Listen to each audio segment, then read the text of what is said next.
In this episode, I'm with Jordan Zimmerman, the GOAT of advertising. Marketing and advertising should drive business.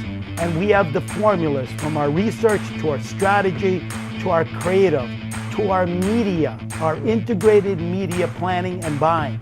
We have the strategies. We are the agency of the future today. The agencies of yesterday are just that. I love competing against them because they don't do what we do. My philosophy was very simple. I wanted to love what I did every single day, and I wanted to focus on improving every single day. So I wasn't chasing the money, I was chasing the dream. My parents, my friends, everybody said, don't do it. Stay at this little agency. And I'm like, no. Everyone wants to be great, but only few actually get there. And I'm on a mission to find out what all the greatest have in common. I've traveled tirelessly to find, sit down, and talk with GOATs, people that are arguably the greatest of all time at what they do. Sales, marketing, advertising, business, podcasts, branding, you name it. The way they do things may be different, but they all seem to see the world the same way. To them, success is not only achievable, but inevitable. And we'll get inside their heads as they share their expertise with me each week. My name's Mike Arce, and this is The GOAT Show.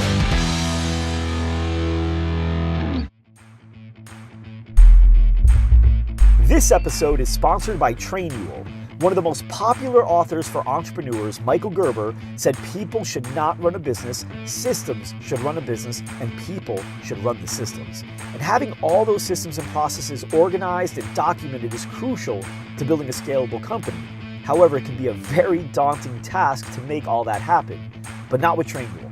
Trainual gives you an all-in-one solution to quickly and easily document your processes, educate your team, keep them updated with changes, and quiz them along the way to ensure they know the material.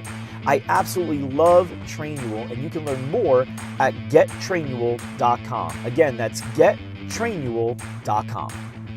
And I also have to share my experience with ClickFunnels. If you've been living under a rock and haven't heard of them, they're hands down the #1 platform for building landing pages and marketing funnels. I've been using them since 2015, and it's so crazy how easily my team and I create landing pages using their proven templates and easy drag and drop system. Without any design or coding experience whatsoever, we've been able to create hundreds of landing pages within minutes that look great and close sales better than anything we've used in the past. They're great for webinar funnels, sales funnels, demos, squeeze pages, you name it. I can't even imagine my business doing as well without them. And actually right now, they're offering a free 14-day trial if you go to clickfunnelspromo.com. So I definitely recommend you guys take advantage of that 14-day trial. It's free for 14 days, and you can get it at clickfunnelspromo.com. Hello everybody, I'm Mike Arce, and welcome back to another episode of The GOAT Show. Today I'm here with Jordan Zimmerman, the GOAT of building an ad agency.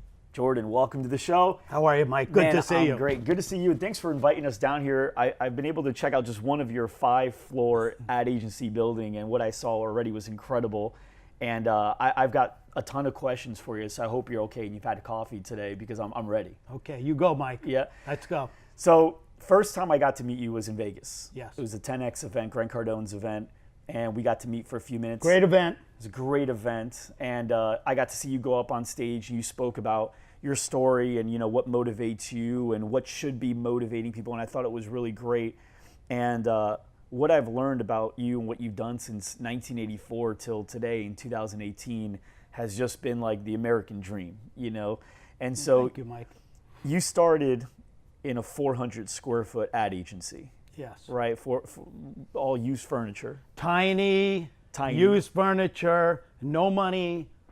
Right. And nothing. And today you're here in Fort Lauderdale, and was it 4.4 billion? I think I heard mentioned over at 10X that your ad agency grew up to. Yes. Which was crazy because I was talking to this one guy in the hallway, and he didn't downplay that. What he did was he said, "Yeah, they did $4 billion." And I said, "They did 4.4 billion." And he said, "Well, whatever." And I go, "No, that's 400 million. You're leaving out as if that's just easy." And so I'd love to talk about obviously the journey, But I'd also love, I mean, you've done that because you've learned how to be the greatest, and you've learned so much about advertising, what really matters and what probably is just hoopla, right? So I'd like to ask you some strategic questions around advertising, the way you look at that as well. Is that okay? No, no problem. And there's no out of bounds. No out of bounds. I love it. Okay. Okay, great. So 1984, you started this ad agency, but from what I heard, you actually initially applied at Madison Avenue and they turned you away. Yes, they did. I had just finished college. We had just finished winning a national award. I was all full of myself, wrote 46 letters to Madison Avenue, got 10 interviews. And kids that are out there, young adults, never be discouraged. Went 0 for 10. Okay. 0. Nobody hired me. They all said the same thing. You need an MBA, you need experience. And what I realized was everything happens for a reason. Right. No matter how bad I felt, I was like, I'm going to go back to school. I'm going to get a job in a small ad agency. I'm going to get experience. And that's where I discovered there's a better way. Okay. So what was the better way? The better way was that I learned in school, grad school, that the top of the funnel had awareness and the bottom of the funnel had profitability. That's not correct. And that's the way the industry operates. It's not about awareness. It's about profitability. Every brand we work for wants more profit. So I said, let's invert the funnel. Let's put profitability on the top and let's put awareness in the bottom. This is very simple. A brand that's profitable has awareness. A brand that has awareness doesn't always have profitability. Right. Now, how does that tie into Brandtailing? That was like your thing, right? Yes. I coined that in college and I trademarked it. I don't know how I knew to do that, but I did. Okay. And I said, it's time that agencies do both. Because those brand agencies and those retail agencies, I said, forget that. Let's do both. We'll build a brand over time. We'll build sales overnight, and I'll call it Brandtailing. Right. So you played the long game and the short game together with the client. Exactly what we did. We said, we know every month you publish a P&L, and we know every month that P&L has to be positive. So we're going to help you run every month like a year. Right. Okay, and then we're going to have 12 years that equal 1 year. Right. Do you ever have brands that you work with, or have you had brands that you work with that have so much potential and you run great ads for, and all the marketing does this job, but the sales process that they have afterwards is somewhat broken or not as sophisticated? Mike, you already know the answer. I know. I'm helping Absolutely. Listen, great advertising to bad brands right. doesn't work. Right. Okay, I'd rather have okay advertising to great brands. At least I know it'll work. Operationally, a brand has to be set up. A brand has to be ready for digital traffic and the conversion of that digital traffic through their BDC, their business development centers. Very important that their store experience changes today, because experiential in store is going to make it. Toys R Us, great example. Not a client of Zimmerman. I only wish. If they would have made that an experiential environment, they could have won. They could have had every day something different going on. Today we're going to teach you how to ride a bicycle. Today we're going to teach you how to ride a scooter. Today we're going to teach you how to build a model. Today we're going to teach you how to slime. Right. Today we're going to have book reading in the back of the store. They could have done amazing things with the brands. They had it. They blew it. Right. Wow. Okay, so now let's go back, because I want to get into this stuff, because already I'm getting sucked in, because this is like my favorite thing to talk about, right? So I want to talk about it. So 1984, so you Madison Avenue, okay, you moved away from that. You started doing your own ad agency. Yes. And at the time, was it Zimmerman Advertising when you first started? Has it always been Zimmerman? Yeah, always been Zimmerman. Okay. Let me tell you what happened. And I want to give you all hope and teach you to dream again. Because when we started Zimmerman, I had saved my entire life $10,000. Okay. And against everyone that knew me, my parents, my grandparents, my friends, everybody said, don't do it. Stay at this little agency. And I'm like, no, Yeah. I have a dream. Right. And I poured it into this little shit office, about 400 square feet. I showed you the picture. Okay, and I had my dream. And I went back home. lived on my parents' sofa in a back room. It was a sleeper sofa. Right. For 6 long years, dreaming. And this was my philosophy. I'd rather do something I love to do than do something that I hated to do and made money. Right. So I'll sacrifice the money for the love of the career. Do you think some people actually could love what they do, but and this is a tricky question because this is really going to be also about just drive, and I think sometimes mentors and some people are just, they have certain things that can inspire them externally, like a mentor, like great upbringing or something. Some people just internally don't need it, right? But do you think some people actually do love certain things, but because they don't do what it takes to get better at that thing, they start questioning if they love it? Because does being good at something tie into loving it more? First, you have to be passionate about what you're doing, and then you have to constantly improve on what you're doing. It's called the evolution. Like as we built Zimmerman, we have proprietary tools that we've built in Zimmerman, proprietary systems that other agencies haven't made the investment in or aren't looking at. They're resting on their laurels. Right. So my philosophy was very simple. I wanted to love what I did every single day, and I wanted to focus on improving every single day. So I wasn't chasing the money. I was chasing the dream. Right, right. Very, very different. And I want everyone out there to understand, chase the dream, evolutionize it every day, and I promise you, one day the money will come. It might not come in a year. It might not come in 2 years. It took me 6 years to move off that sofa, but I'm glad I sacrificed. How long do you think it takes to get really great at something? You know, because do you think some people, like we were talking about off camera, they quit too soon because it didn't happen yet? They feel like it should have happened already? I've heard 10,000 hours. That's what I've heard. But I think everybody's different. It's how much you put in to get out. I'm still learning 34 years later, every single day. I'm learning. Now, am I really good at what I do today? I think I'm the best at what I do today. But I'm still learning every day. So it is not about the output of the work. See, we're in the creative business. We're in the strategy business. It's about the outcome of the work. So if you don't start with the proper research, pulling the insights out of that research to build your strategy, and then taking that strategy and building incredible creative work, you'll have nothing. Right. Absolutely nothing. Take example, Papa John's. The one pizza brand everybody knows, better ingredients, better pizza, Papa John. Everyone knows John, the founder, is America's pizza maker. Right. Very simple. And then the pizza and the shots that we use make you hungry. Right. They activate your senses. Let's talk about this. Everything should be simplified in everything you do. If you're a doctor, simplify it for the patients. If you're a lawyer, simplify it for the clients. Right. If you're whatever you are doing, make it easier for people to understand. Even accounting today should be simple. Right. Now you have, is it like 1,000 employees here? Yes, over 1,000. Over 1,000 employees. And you probably have candidates every day applying to want to work here, right? Thinking that they can contribute and add value here.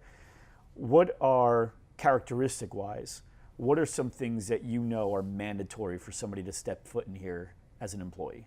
Passion, enthusiasm, wanting to sacrifice and do it. What does that mean to you, sacrifice and do it? You mean that they put their job, as an important part of what they do in life. Because in order to be great today, you got to put the time and energy in. You can't work part-time. You can't be half-baked. You're either in or you're out. And in this world we live in today, which is a worldwide economy, you're working 24/7.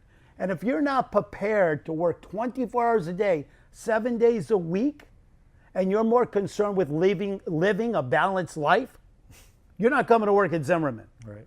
Okay, because I feel like I live a great life, but I'm always available The phone is always here. Right. It's right there, ready to be answered by me if a client needs me. Because team guess too? what? If you don't answer the phone and you don't answer the phone, what's that client going to do? Right. They're going to call somebody else. Right. Because somebody else will answer that phone. What's the motto here? You guys have one? 24/7, seriously.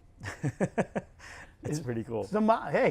That's pretty cool. 24/7, seriously. Could you guess what ours is? GSD. Do you know what that stands for? What does that stand for? Sam, tell him off camera. Get shit done. I love it. Mr. GSD. Right. They get shit done. So Right. anyone that's out there that wants to know about what Zimmerman does or what Mike and his company do, they get shit done, and we do it 24/7. I love We'd it. have a great partnership. I love it. I love it.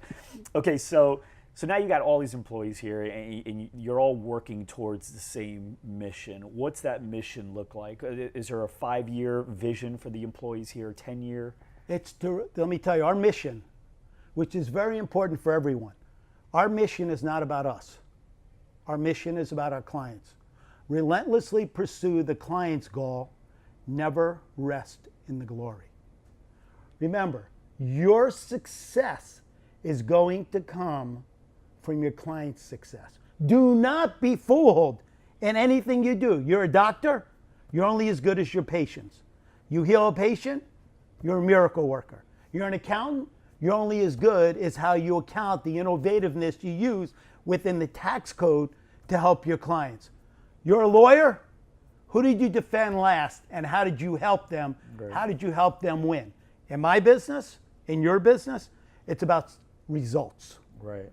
Did we perform and did we drive results? Results come in revenue, margin, profit, and market share. Right. Very cool. Now you said for the first 6 years, you didn't make any money. No, it was broke. Broke. Okay. What was the turn? Like, I know off camera we were talking about car dealerships, right? Yeah. And that's kind of how it kicked off. So dive into that a little bit. Well, in the 80s, we built local brands in South Florida. Sunbank of Florida, Peaches Records and Tapes. It was a supermarket of music. Now, when you didn't know who those they didn't know who you were. No. You had no portfolio. None. How did you get in with them? Did you walk in? Did you call them? Mike, people do business with people they like, they trust, and they're inspired by. Mm-hmm. So, hey, I'm likable. I'm honest. Got big integrity. Right. And you sit with me, you're going to be inspired. Trust me. Right. Okay, so, I know how to win. At everything I do, I'm going to win, and I'm going to help those brands win as well. Right. Okay. So I went in there and pitched, and then won the business, and we built some incredible brands for those businesses. That's really cool. Okay, so now car dealerships were really the thing that you started using as a return, right? Well, what happened was in 1991, we almost went out of business. You're going to have ups, you're going to have downs. Mm-hmm. Unfortunately, those of us that persevere through the down and learn from them will have more ups than they will downs. Mm-hmm. And after 1991, I wanted to get into an industry that had big recurring revenue, meaning the better you did, the more money they would spend. So we started marketing car dealerships. Our first car dealership we ever won was King Motor Company in Fort Lauderdale on the big corner of Sunrise Boulevard and US 1. Okay. First one. The same day we won Kelly Chevrolet, a Chevrolet dealership in Hallandale, Florida. Okay. Those were our first dealerships. Now we handle over 500 independent dealers.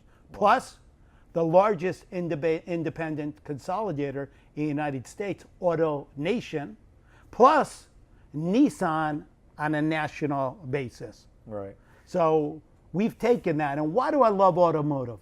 Because if you could make it in automotive, you could make it anywhere.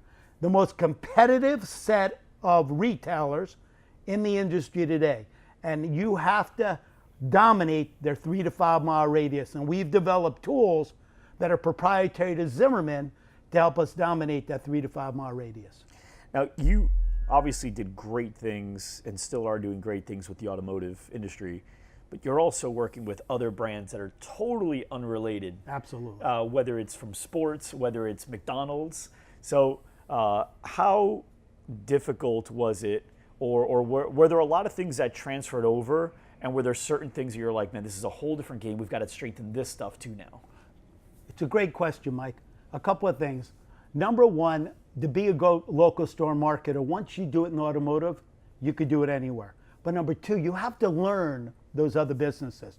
Party City, we learned the business. Jerry Rittenberg, the chairman of Party City, would tell you, they know my business inside and out. And we took it from a 26% unaided awareness to an 86% unaided awareness. Their profits doubled, their revenues doubled. They did unbelievable with us. We did the same thing with Papa John's, the same thing with Firehouse Subs. And now we're going to grow McDonald's. So that's the QSR sector. And then we did it in a lot of other sectors as well. So when you look at what we're doing, we can do it anywhere. One of our new brands we've had for the last 5 years is a brand called Five Below. Okay? One of the fastest growing retailers in the United States today. 624 stores, opening up over 100 stores this year. Incredible brand. If you haven't been, find a Five Below store. They are super, super cool. And it's not a dollar store. They have incredible value for $5 or less. Real basketballs, $5. Real footballs, $5. Wireless keyboards, $5. It is the coolest store. And the people that work there, from the CMO, David McEwen, to their founder, chairman, okay, just incredible people. That's really cool. You talk about now we're going to be growing McDonald's, right? The confidence right there. What would you say is the challenge that you may be facing? Like the one thing you go, if we can overcome this, we're going to be great. The stigma with McDonald's that you always heard it was unhealthy, okay? Because ever since the supersize came out, they said it was unhealthy. Bullshit. McDonald's is a great, great family brand. You know, when you say apple pie, okay, you say baseball, you say McDonald's. Okay, it's incredible. We all grew up on McDonald's. Their evolution is unbelievable. In fact, if you look in the sector of morning breakfast, they're the only one that serves a real egg. Did you know that? McDonald's serves a real egg on their Egg McMuffin. Wow. And so everybody else doesn't. And they're the ones that look like the better option, according to what's been told. Exactly. If you go to Starbucks, not a real egg. You go to Dunkin', not a real egg. You go to any of the QSRs that are out there, okay, not real eggs. Wow. Okay, the convenience stores, they're not real eggs. Only McDonald's has real eggs. And I think they sell over 5 million real eggs a day. Wow. So your goal is to, number one, change that stigma that's out there. Build a better halo. And what a better way to do it than breakfast with moms. Right, moms? You didn't know that, now you know it. McDonald's isn't that bad. They're a great brand with great food and a great family place with great value. So obviously you've probably had tons of hero stories. I've seen the trophies out there. You see what other people are saying that you've done for them. When you go back and you say, man, if I can sum up what I do for a living in this one case study, in this one client, this is the one I want to represent my success. They're all, every one of them is a different story. No, from Nissan, okay, when we won them in 1999, they had lost $7.2 billion, public record, in 1998.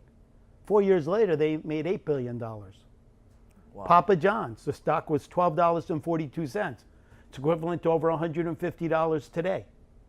Okay, Five Below, you know, they went from, I don't know, less than 100 stores to 624 stores. The darling of Wall Street, they have a 35 PE.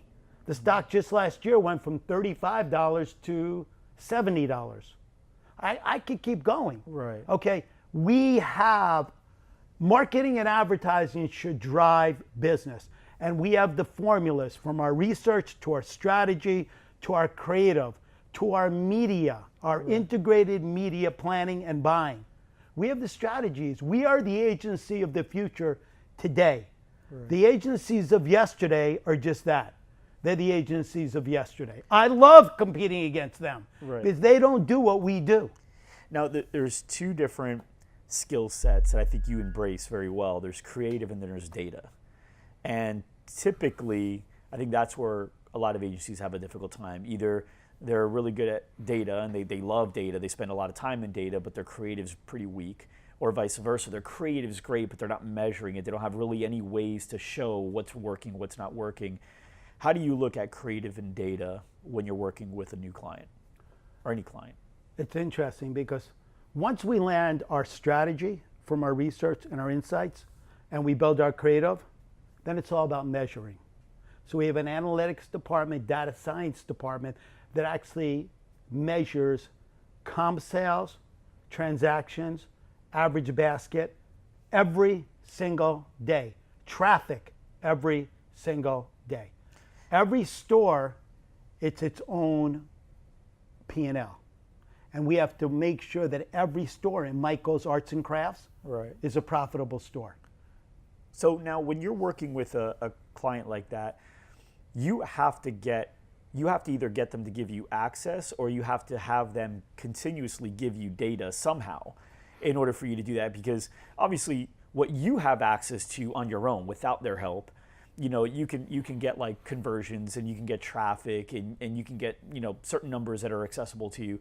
But then as far as sales numbers and how much that register, how many times that register is dinging every single day and how many people are walking in, that's something that you're going to have to get from them, correct? We tie in to their POS, okay, and I get their reports on my phone every single day. And we study them and we adjust to them. We adjust, are they getting enough traffic? Is that traffic converting? What is the average basket of the traffic that's coming in? Who are the people coming in? Where are they coming from? I mean, there's so much information, and not only am I getting it, but then the data scientists are taking it apart and feeding me back information to make us smarter as an agency, to make us more targeted and more focused as an agency, and more importantly, evolutionizing our strategies as we go forward. That's really cool.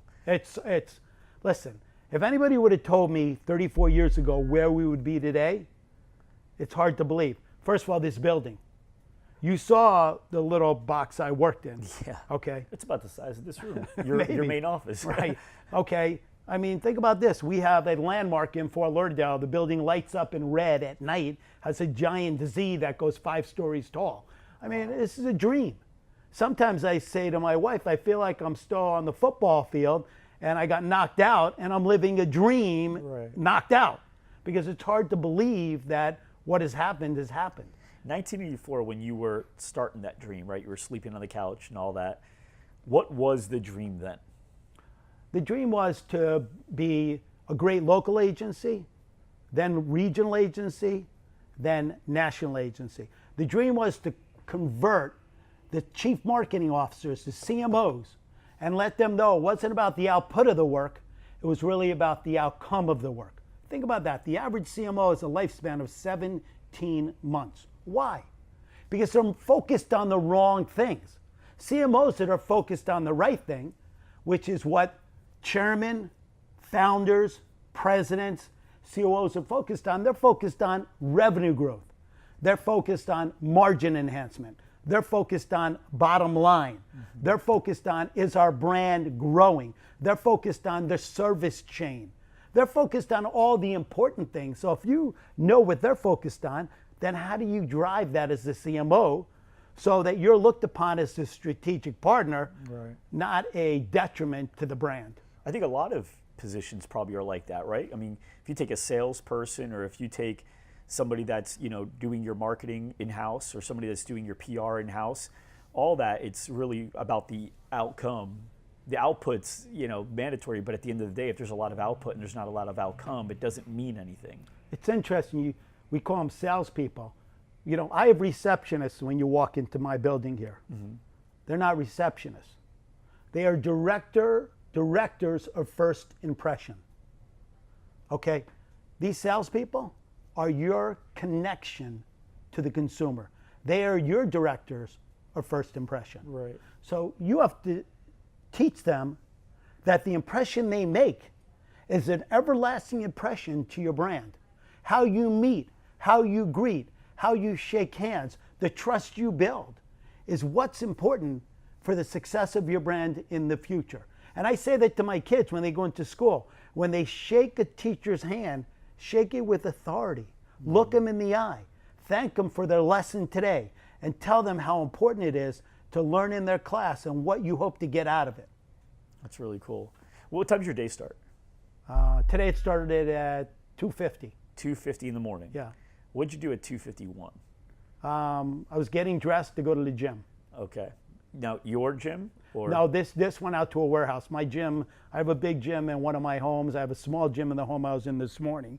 And then I go out to a gym where I have a warehouse and I have all this equipment in there.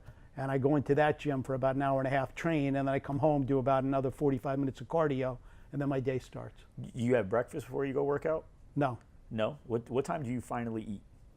About 6 o'clock, 6:15. Okay. And when is your mind for the first time set on something related to work? At what time? When I'm on the cardio machine. Okay. But when I'm on the cardio machine, I'm looking at the numbers from the night before. Got it. And then what I'm doing is I'm making notes to myself on the cardio machine on, from who performed the worst Right. to who performed the best. The best gets on the bottom, the worst gets on the top, because we're going to address that. And then I'm sending out notes. So sometimes my cardio runs over because I'm Right. still doing notes, which is great because of the distraction. Because we know we all hate doing cardio, but Right. it's really important. Somebody came to me the other day and said, I'm so under so much stress, I have high blood pressure.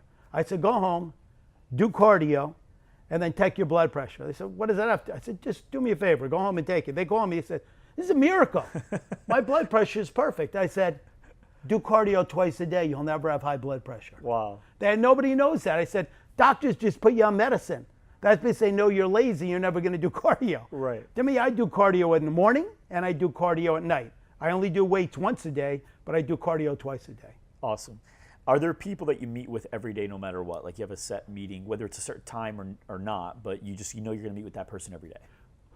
There's certain accounts I talk to every day, and there's certain people in the agency and my executive team I meet with every day, and team leaders I meet with every day. So depending upon the day, they rotate. Okay. So there's different accounts, things that are happening. Like today we're shooting in Orlando for Five Below. Okay. Very, very important because it's a big, big shoot.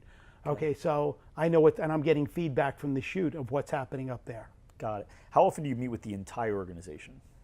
We probably meet about once a month where we have a team meeting, and we broadcast it out to our other offices as well. That's really cool. Cool. How long do those typically last? About 30 minutes. 30 minutes. What's your favorite part about that meeting? Getting everybody excited about where we're heading. Okay. Sharing with them the good, the bad, and the ugly, but letting them know we have a plan. Giving them the confidence. Listen, they're depending on us to feed their families, clothe their children, but their futures. Right. And I want to make sure they know they have a good future here. Been doing it for 34 years. Okay, after 34 years, we're damn good at what we do. Right. But I want them to be confident that they play a key role in us being really good. Right. Now, you said at one point earlier on in 91, I think you said you almost went out of business. Oh, yeah. Okay, so now it's 2018. Now, whether or not you've almost gone out of business again, how have you had months, and is it maybe sometimes every year, at least 1 or 2 months every year, where you just have like a really bad month? Never. Never. Never. We have not had a bad month. I need wood. Give me some wood. We haven't had a bad month since 1992. What do you think's contributed to that? A lot of things. The business plan. We have a really well-written business plan. Number 2, the work ethic. We don't accept. Losing is not an option. Losing a penny is not an option. Every month we're trying to grow. Every month we're trying to make more money. We're trying to grow our clients' businesses so we grow our business. Do you have people on the team, or have you had people on the team where you kind of misread and you realize that for them losing was an option, and how did you handle that? Not everyone is made that comes to work for Zimmerman and interviews and gets through the interview process is really made to be here. Mm-hmm. So if they want to come to work at 9 and leave at 5, bye-bye. Mm-hmm. You're not made to be here. We don't work by the clock. I'm in every day between 7 and 7:30, and I leave whenever I can leave. If I can leave a little bit early, I will. But I think I've earned that at this time. But sometimes I got to be here really late, and sometimes I'm traveling to meet a client and have dinner with the client. So sometimes I don't get home till 1, 2 o'clock in the morning. So it is what it is. That's the nature of the business. If you want to be successful, Right. really successful in life, and never look back and say, I wish I would have, I know I could have. No regrets, then you've got to persevere every day. And you got to live and work every day like it could be your last. Too many people don't live that way. And too many people turn 35, 40, 45, and 50, and they have all these regrets. And there's no reason to have regrets. This is a gift. Right. Every day is a gift. Why do Use that. you think so many people do kind of muck it through? And a lot of them don't necessarily know they're mucking it through. Because they've made just enough to get by, and they're happy. It's like my dad told me a story when I was 8 years old, and I asked him why so many of his friends and so many of my parents' friends hated what they did. And he said, son, they never valued education. Because they never valued education, they didn't even finish high school, some of them, and the ones that did weren't going to college. They took any job they could get. They started making money, and like, wow, I'm making money. And then they got married, they had kids, they bought their first house, and they were stuck. And I don't want that to happen to anyone that I know, any of my children, or any of the audience that you're building. Right. There's no need for that. You have an opportunity to do whatever you want. It's that, will you sacrifice to get there? Would you sleep like I did on a sleeper sofa for 6 long years? If the answer is yes, go do it. If the answer is no, ask yourself when you turn 40 years old, hey, Jordan Zimmerman told me about the sacrifice he made. You know what? I should have made some of them. People are not willing to sacrifice. That's It's like you got on a plane, you flew across the country to interview me. Okay? A, to learn, B, to see the operation, but C, to share this with your audience. Right. I applaud you for that, because I know you came all the way from Arizona Right. to be here. So Right. that's a will and a drive and a vision for what you're trying to create in the GO.A.T show.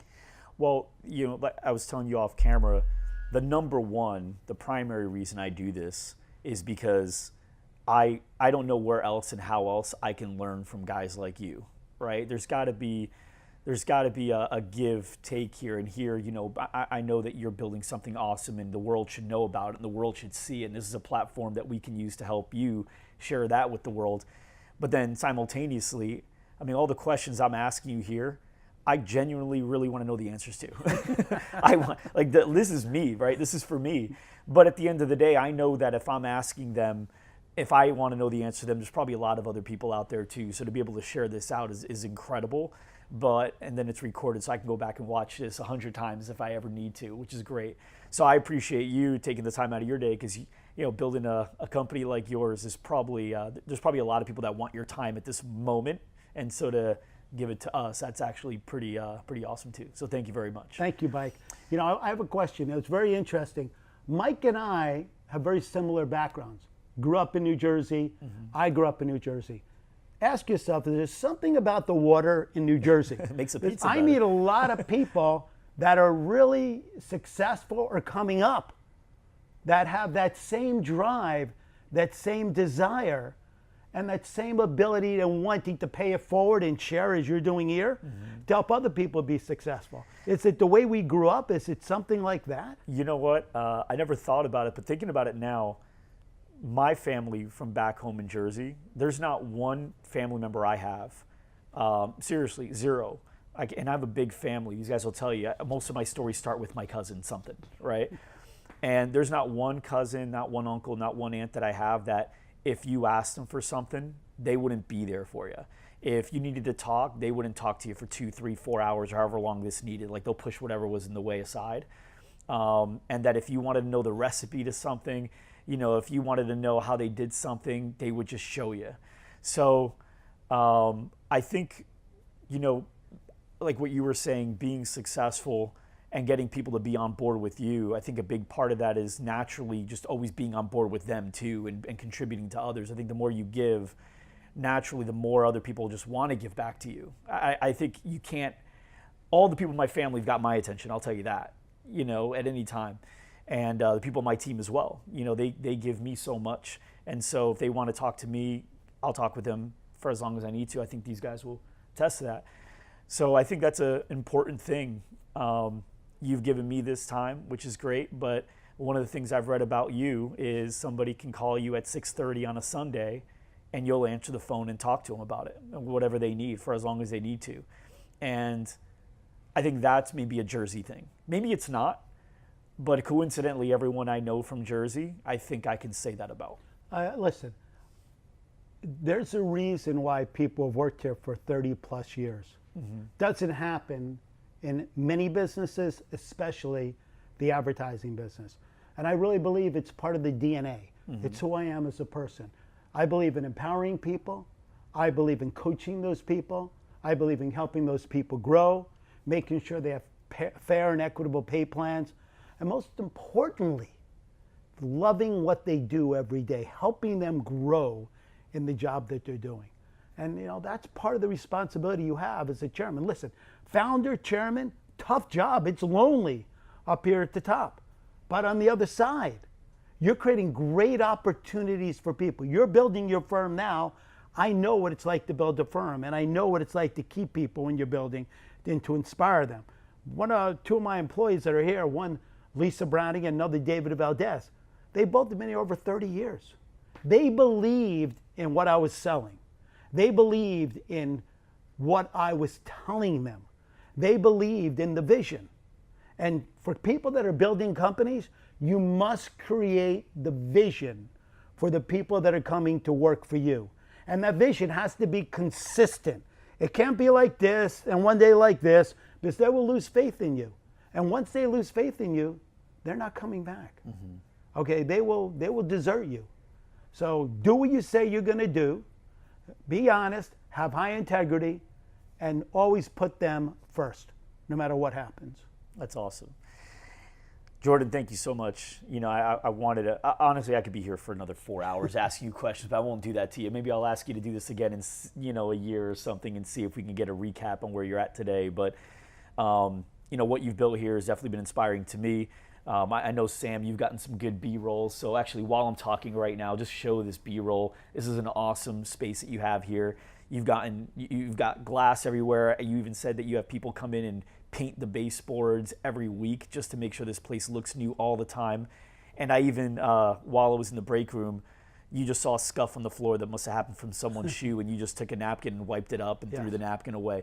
And so little things like that. You have a big pride in your agency and what you do, and I think that's another contributor, along with many, as to why you're doing so many great things. So I appreciate you letting me learn from you today, and letting everybody here learn from you today. And man, just keep doing what you're doing so I can keep learning more. This is as great. I go. Put it there. Thank you. Appreciate it, man. One Jersey guy to another. Everyone out there, if you need a question answered, write to me, write to Mike. Maybe you'll put up my Jay-Z Speak so you can see that. Up already. Okay, so Absolutely. Anything you guys need, I'm out there. I believe paying it forward. I know Mike does as well. We're both at different places in our careers, but dream bigger, as I said, at 10X. And follow our friend, both of our friends, Grant Cardone. He's a great mentor as well, and Grant and I have been friends for over 25 years. Awesome. Hey, for everybody watching, for everybody listening, we just spent about 40 minutes with a GOAT, and we will see you next week. Take care. Thanks for joining us today. If you like this episode, subscribe to our YouTube channel or find our podcasts on iTunes, Google Play, Spotify, or wherever your favorite place to listen to podcasts might be. And if you really like this episode, please leave a review for us on iTunes. Thanks, and we'll see you next week.